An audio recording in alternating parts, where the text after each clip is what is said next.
If you guys want coins for FC24, make sure you check out MMOEXP.com. Their link is down in the description. They're very fast, they're very cheap, they're very reliable, and if you use my code REMA, you can get yourself a lovely 5% discount. So what's up guys, it's Ash here and welcome back to a brand new video. In today's video guys, we have my updated 4-2-3-1 custom tactics and player instructions to help you out in FC24. 4-2-3-1 is always a super balanced formation. It's pretty effective every single year. Maybe not as much this year in comparison to what it was a few years ago. It used to be the go-to for everyone, but it is still a very viable option if you want to play football, or you know, it's just a nice formation to use really. I use it every single year.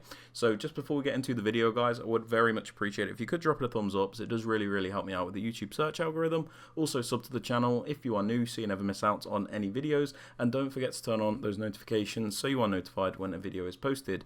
And yeah, with all that aside guys, let's get right into today's video. Okay then guys, so starting off with the custom tactics for the defensive style, we have this on balance. This is as it gives us the best control over our defense, where when we want to press we can, and when we want to drop off and be more passive we can also do that. So I like balance, but if you guys want to use like more pressure tactics or something, that is absolutely fine. You do you. Now for the defensive width guys, I'd advise anywhere between 40 and 50, as it does give you a nice narrow and compact defense to block out all those attacks through the middle. I don't advise going any lower than 40 though, because you still need to have enough width to cover the wider areas in case an opponent goes down the wing. So you want to be narrow but not too narrow at the same time, if that makes sense. Moving on to the depth guys, you can pretty much use whatever you want. A couple of options you can use however is like 71 depth, which is what a lot of people use. It's very AI heavy, it's very automated. Basically the AI just presses your opponent for you, marks every player, congests the middle of the pitch, and makes it a nightmare to play against. So a lot of people do like this, but the one drawback is you're not really in as much control as you might need at some point. You're kind of just relying on the AI, and if it screws you over, it screws you over. So I prefer something like 65 or 60, where you still have that higher defensive line, you just have a bit more control over when you press your opponent. Moving on to the build-up play guys, I always recommend balanced, as I find it to be the most reliable, and the AI just seems to be the best, to be honest with you. When you use balance you can pretty much play slow, fast, do whatever you want, but whenever you want essentially. And I think all of these individual settings, if I'm being completely honest with you, like slow build-up or fast build-up, are just really bad. I've tried them out a few times and I just can't really get on with them. I think balanced is better.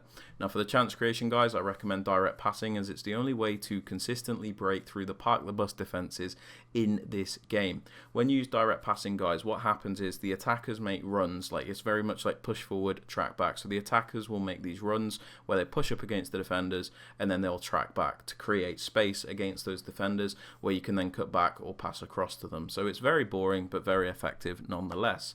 Now moving on to the attacking width, this is something where you can pretty much use whatever you want to use. All you really need to know is the lower the width, the more narrow the attack, and then the higher the width, the wider the attack. So if I'm being honest, I would advise somewhere from like 40 to 60, but all you need to know is obviously 40 being more narrow, 60 being more wide. So I just have it on 52. There's not really a reason why I do this, it just seems to work.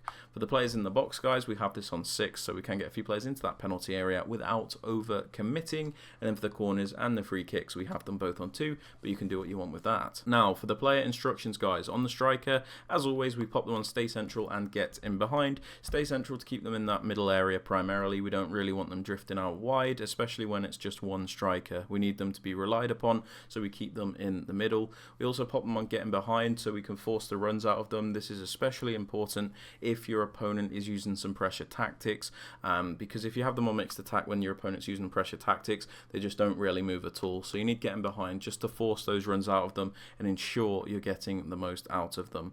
For the wide cams guys, we pop them on come back on defense and get into the box across. This is to make it defending like a 4-4-2 or a 4-4-1-1 type shape.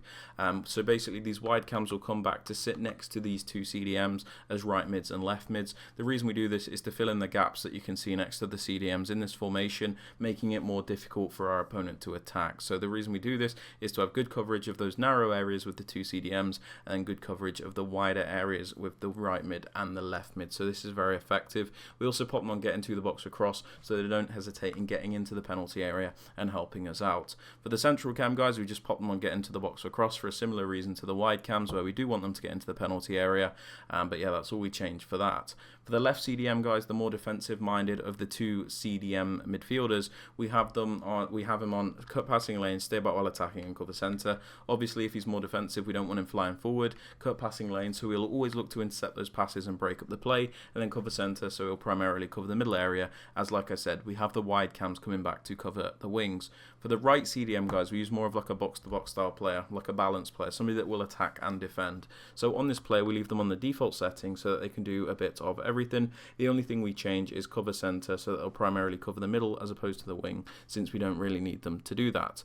Moving on to the fullbacks, whichever one is the most attacking one, we pop them on balanced overlap. This is to give us extra width, to stretch out the opponent's defense and give us a wider option. Very, very useful, especially in a narrow formation like the 4-2-3-1. For the other fullback guys, the more defensive minded one, we have them on stay back and overlap, so we always have at least 3 defenders back at a time, but when we send them on the overlapping run forward, they'll give us that extra width. For the 2 centre backs, we leave them alone, and the keeper, we also leave them alone. But yeah guys, they are my tactics and instructions for the 4-2-3-1. I hope you guys have enjoyed. If you have, please be sure to drop it a thumbs up, sub to the channel if you are new, and don't forget to turn on those notifications. And yeah, with all that aside guys, hope you have a great rest of your day, and I'll catch you all in the next video. Peace out.